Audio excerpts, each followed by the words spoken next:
Bienvenue dans le podcast Trends Bourse avec un regard sur l'actualité économique et vos investissements par Gaël Poncelet, journaliste chez Canal Z, et Guy Legrand, journaliste chez Trends Tendance. Ce podcast vous est présenté avec le précieux soutien de ING. Bonjour à tous, ravi de vous retrouver dans ce nouveau numéro de Trends Bourse, un décryptage de l'actualité économique pour mieux déceler les opportunités pour vos portefeuilles.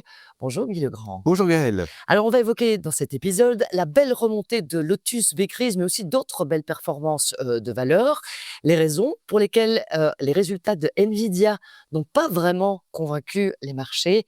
Mais avant tout ça, Guy, je me suis dit, tiens, est-ce qu'on ne ferait pas un petit point sur l'inflation? Parce qu'il me semble que ça fait longtemps qu'on n'en a plus parlé et j'ai surtout aussi le sentiment que la petite routine dans laquelle on s'était retrouvés ces derniers mois commence à prendre fin, en fait. Mais oui, il s'est passé des choses en matière d'inflation et du coup des questions en matière de taux d'intérêt. Or, on sait, l'investisseur doit savoir que les taux d'intérêt, leur évolution sur le long terme, c'est aussi important que l'évolution des bénéfices, mais ça peut aussi influencer le marché à court terme.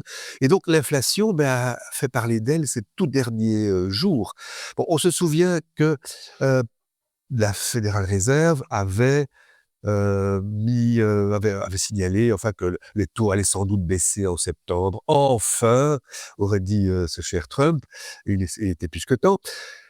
Pourquoi? En fait, si la conjoncture américaine est toujours très soutenue, elle a été révisée à la hausse à 3,3% au deuxième trimestre, ce qui est quand même pas mal du tout, hein, on est très au-dessus de l'Europe, en rythme annuel évidemment. Quelques indicateurs sont assez faibles. Le marché de l'emploi, ça fait plusieurs mois qu'il est faible. Et alors, il y a eu tout récemment un indicateur PMI, étonnamment faible aussi. Donc, on se dit, oui, la baisse des taux, c'est maintenant assez logique malgré tout. Et puis alors, voilà, l'inflation, c'est plus tout à fait ce que l'on espérait. On était passé en mode recul lent, trop lent d'ailleurs, mais recul quand même. Ça a pris fin aux États-Unis. On a vendredi passé pris connaissance du taux d'inflation PCE, pour le dire à la française. C'est l'indicateur suivi par la Banque centrale américaine. Il est publié plus de 2 semaines après le CPI, qui est le taux normal, entre guillemets, de base. Il s'est établi à 2,6% en juillet, égal, donc grâce à la baisse du pétrole d'ailleurs.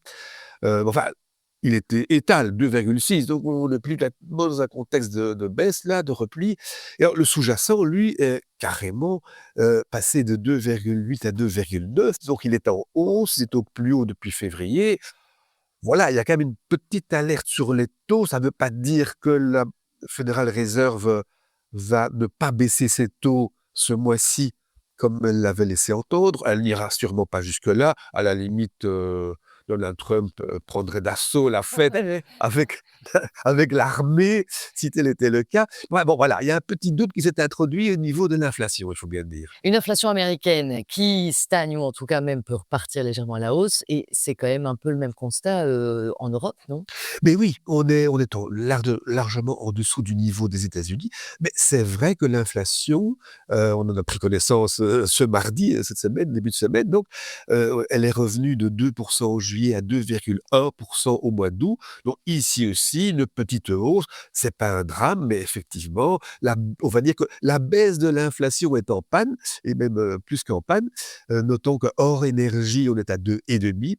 Et notons aussi en passant qu'en Belgique, on est à 2,6, suivant les normes européennes. Donc, d'ailleurs, la bourse en était émue. Et pour rester en Belgique, ce jour-là, le Belvin, donc ce mardi, donc, le Belvin a perdu 1,5% dès la matinée, à la suite de cette annonce.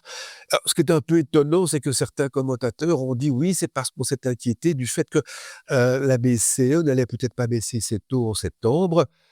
Je ne sais pas où ils ont été chercher que la BCE baisserait ses taux en septembre. La dernière fois, la 8e fois en 2 ans que la BCE a baissé ses taux, Christine Lagarde a bien dit qu'on était sans doute en mode pause maintenant. Donc, d'où vient cette information? C'est un peu étonnant. Il n'y a pas péril en la demeure. Mais enfin, voilà, de part et d'autre de l'Atlantique, c'est vrai que la baisse des taux est un peu en panne. Avec une petite, L'inflation, pardon. une petite méfiance qui me paraît quand même un peu plus appuyée du côté des États-Unis avec ces taux américains à long terme qui ne baissent pas.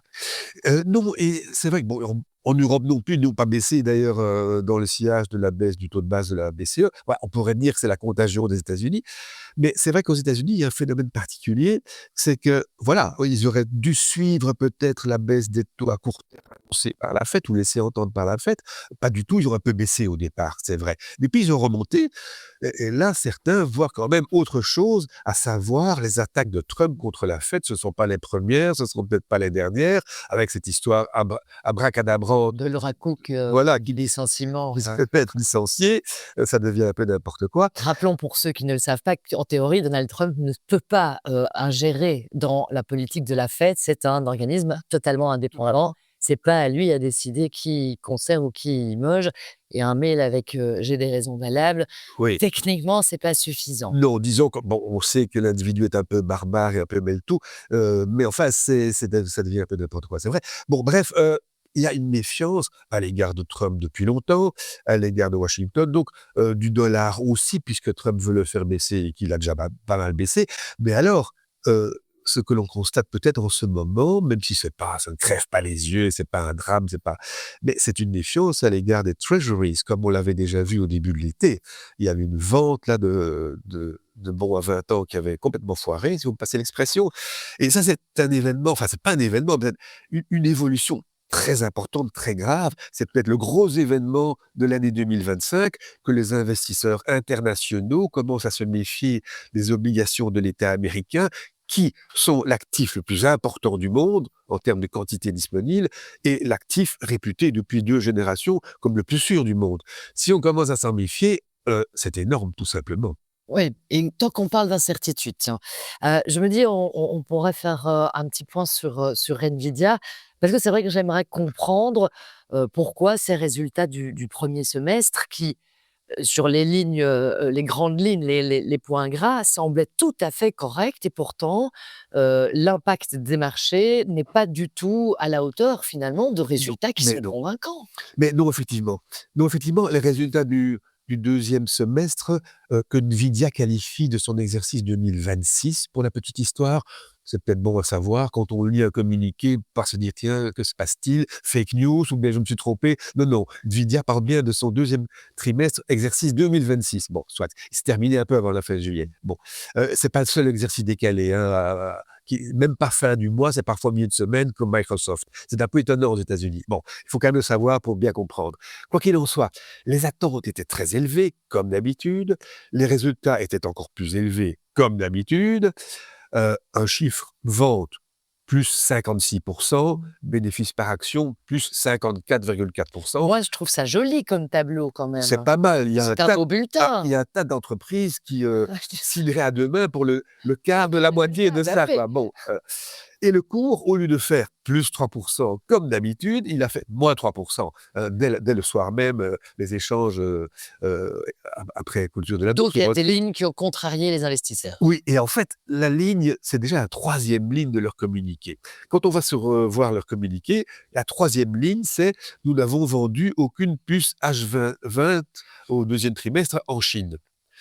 Alors, ça ne veut pas dire qu'ils n'ont rien vendu en Chine, mais ils n'ont en tout cas pas vendu la puce, le semi-conducteur, donc H20, qui est le modèle dont ils ont fait une version spéciale pour la Chine, de manière à aller au-delà des interdictions de Trump, disant non, il ne faut pas aider la Chine à devenir super géante technologique. Et puis il a dit oui, mais enfin bon, peut-être bien si vous versez 15% de votre chiffre d'affaires réalisé en Chine au Trésor. Il a tenu le même discours aux confrères AMD d'ailleurs. Ça fait un peu marchand de tapis, mais enfin bon, on est déjà habitué à plein d'autres choses, pourquoi pas ça aussi.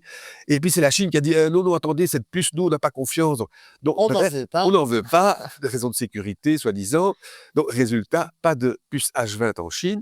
Est-ce qu'ils pourront en vendre à l'avenir? Est-ce qu'ils pourront vendre la Blackwell, qui est la puce beaucoup plus évoluée, quitte à faire un modèle spécial pour la Chine? On est en tout à fait Incertitude. incertitude. Ce que détestent les marchés. Absolument. Alors, ce qu'il faut retenir aussi, c'est que non seulement ils n'ont rien vendu au 2e trimestre, mais ils n'ont rien annoncé pour le 3e. On s'est dit, donc, ils sont pas certains de vendre ces fameuses puces en Chine, pas du tout, sans quoi ils en auraient parlé. Ce qu'il y a, c'est que le potentiel du marché chinois est énorme selon Nvidia. Il parle de 50 milliards de dollars par an, ce qui équivaut aujourd'hui y a un trimestre de vente, donc ça ferait un quart de chiffre d'affaires. C'était seulement 13% en 2024 d'ailleurs, soit. Mais donc voilà, non, le marché n'a pas du tout apprécié le fait que la Chine, énorme marché, soit incertain à ce point. Du coup, est-ce que c'est une valeur sur laquelle on est acheteur ou vendeur? Ben, Nvidia n'est pas bon marché, évidemment, avec un rapport au bénéfice un PI, comme on dit en anglais, de 40. Cela étant, il n'a pas bougé. L'action n'est pas plus chère qu'avant, au contraire, elle s'est assagie un petit peu. Mais bon, maintenant, on a quand même relevé une chose, c'est que l'augmentation des marges par rapport aux attentes ralentit. Alors ça, c'est en lien avec la croissance. Un PI de 40 pour une croissance de 50, en soi, c'est pas délirant du tout. Mais quid dans 2 ans, quid dans 5 ans, c'est cette croissance-là qui compte évidemment pour justifier le PI d'aujourd'hui, parce que tout ceci se passe dans un contexte d'incertitude aussi, de nuages qui se sont un petit peu accumulés sur l'intelligence artificielle. On se souvient du rapport du MIT, un peu détonnant, disant que d'après leur enquête, 95% des entreprises qui ont utilisé l'intelligence artificielle n'en ont pas bénéficié véritablement, semble-t-il. Oui, ça n'a pas d'impact. En gros, Pas d'impact, ça voilà. n'améliore pas tant la Mais productivité, non, ni voilà. même, les résultats, quoi. Mais c'est ça, donc 5%, on est beaucoup quand même. S'il n'y a que 5% qui en tirent, peut-être qu'on va se dire, tout compte fait, l'IA, bah. Et alors, il y a cette déclaration aussi, qui est entrée dans l'histoire quasiment de Sam Altman, Quel dit lui-même, ouais, qui a dit lui-même, c'est une hein, bulle! c'est peut-être une bulle en partie, en tout cas, a-t-il précisé. Bon, quand c'est le pape de l'IA qui déclare ça, on se méfie un petit peu tout de même. Donc, je constate que les analystes, on va voir le consensus, n'osent pas dire qu'il faudrait vendre Nvidia. Nous osons, on l'a déjà dit, c'est pas qu'il y ait péril en la demeure nécessairement. Enfin, il faut peut-être plus en espérer des miracles dès l'instant où on commence à se poser tant de questions. Le marché est hésitant, donc voilà, profitons-en pour s'alléger en tout cas. C'est peut-être le bon moment de vendre. Absolument. Bon, passons quand même au chapitre, des bonnes nouvelles puisqu'il y en a et que bon, bah, elles sont toujours intéressantes à prendre. On va commencer peut-être avec un petit point sur Airgenix. Mais la fois dernière, on avait évoqué le fait que le indice Belvin avait retrouvé et dépassé son niveau de 2007. Il était un peu temps, il faut bien le dire. Et grâce, sur le long terme, non pas aux valeurs financières pour Stanici, oui, Ouais. pour Stanici, mais alors sur le plus long terme, grâce à des valeurs de croissance comme Argenix et Lotus Bakeries. Et toutes les deux ont fait l'actualité tout récemment. Mais Euh, Lotus Bakeries, on y revient. On y vient, oui, oui, tout à fait, hein, on y viendra. Mais en 2 mots, Argenix. Argenix avait chuté fortement au début d'année, pour de mauvaises nouvelles, était vraiment tombé dans le rouge, après plusieurs années de croissance merveilleuse, et puis bonne nouvelle, de bons résultats. Et alors tout récemment, ben, ça date d'il y a quelques jours à peine, c'est même il y a 2 jours seulement que Argenix est vraiment entré dans le stock 50, un indice qui n'est pas le meilleur pour juger l'Europe, mais enfin bon, soit, peu importe. Ce qui est important, c'est qu'une action qui est dans un indice boursier bénéficie d'achats automatiques. Oui, oui.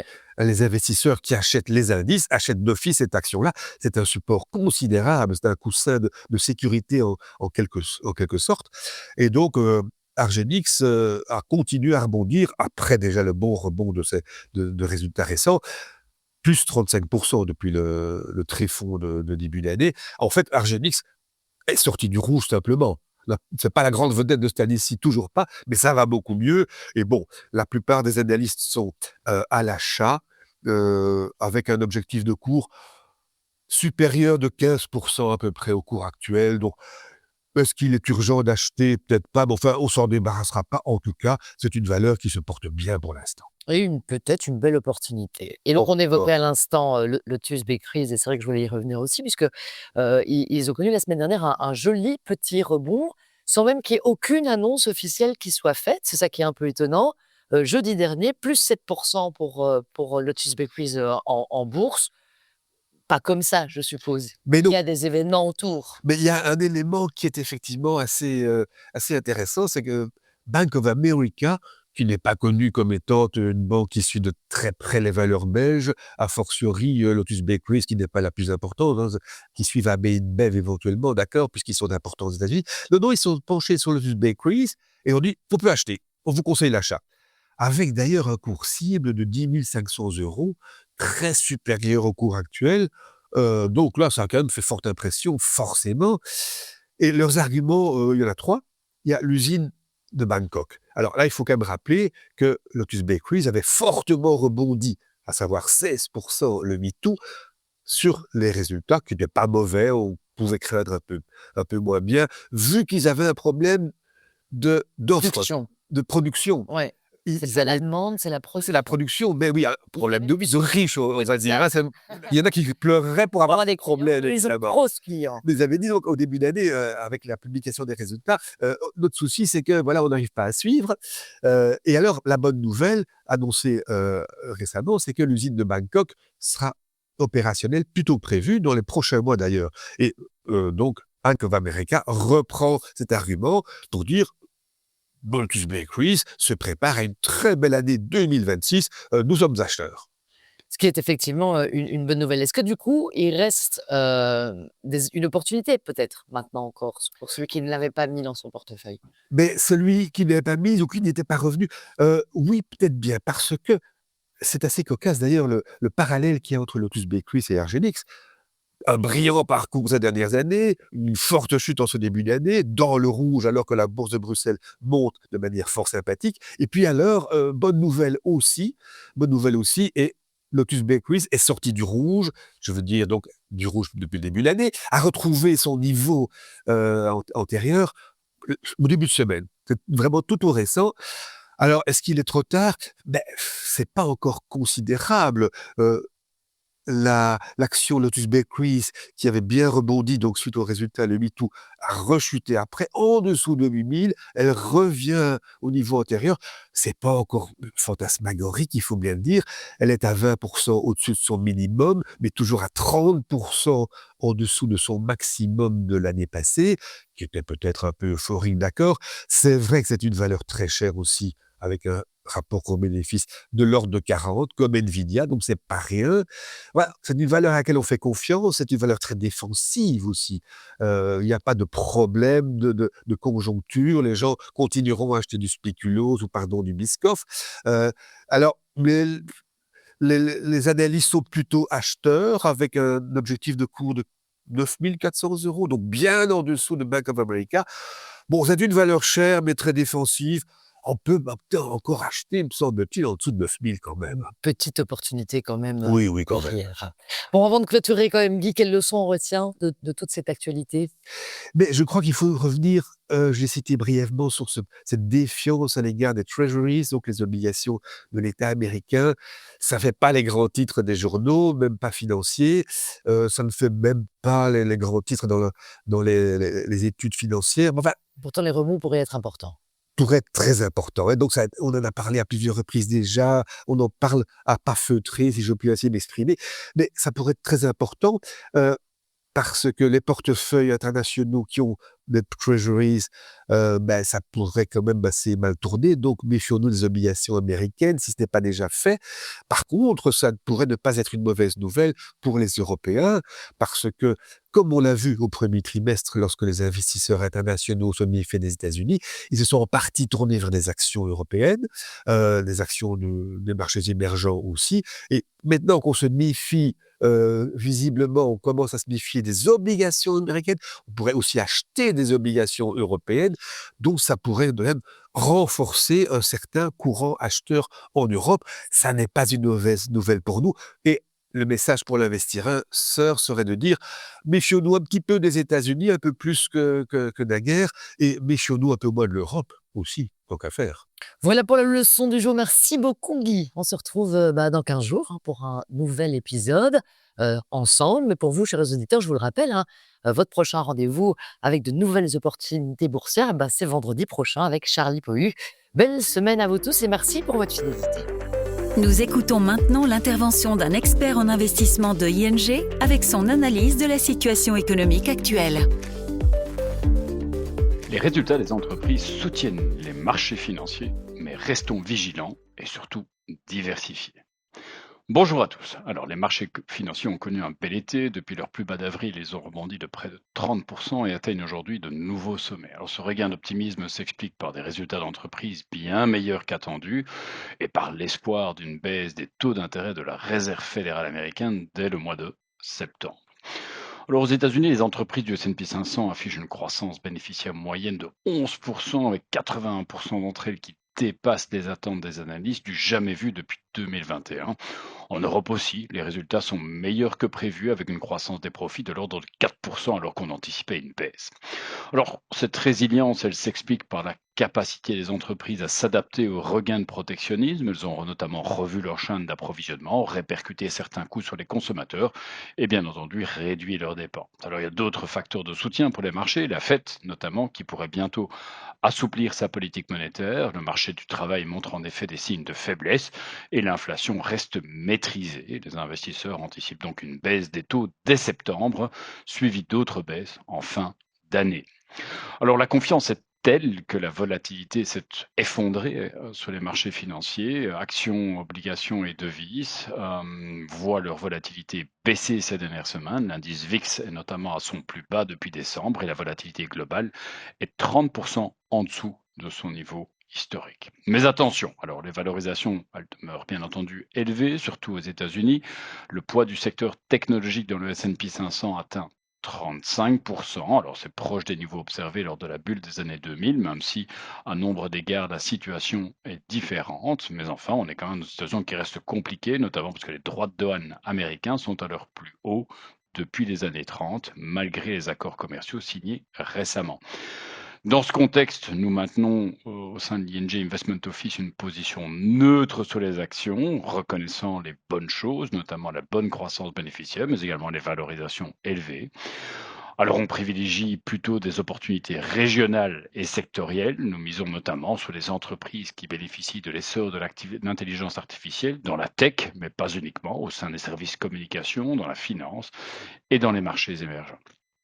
Côté obligataire, les titres d'entreprise, les obligations d'entreprise restent de notre point de vue plus attractifs que la dette souveraine. L'augmentation récente des taux sur les obligations d'État françaises liées aux incertitudes politiques que connaît le pays nous rappelle que le risque peut surgir là où on ne l'attend pas forcément. Et dans ce contexte, les obligations d'entreprise, eh bien, finalement, sont une classe d'actifs relativement stable. Enfin, pour faire face à ces imprévus, il reste essentiel de diversifier bien entendu son portefeuille au-delà des actifs traditionnels. L'or, notamment, soutenu par les achats de banques centrales, reste une valeur refuge de notre point de vue, certainement dans un contexte où le dollar est sous pression. Alors en résumé, malgré une dynamique positive, nous restons prudemment optimistes et veillons à une bonne diversification de nos investissements au sein de l'ING Investment Office, une stratégie qui devrait nous permettre d'envisager le quatrième trimestre relativement sereinement. Merci pour votre écoute et à très bientôt pour un nouveau point de marché. Voilà pour cet épisode du podcast Trends Bourse. Vous trouverez plus d'astuces, de conseils et d'analyses pour vos investissements chaque semaine dans Trends Tendance. Ce podcast vous est présenté avec le précieux soutien de ING.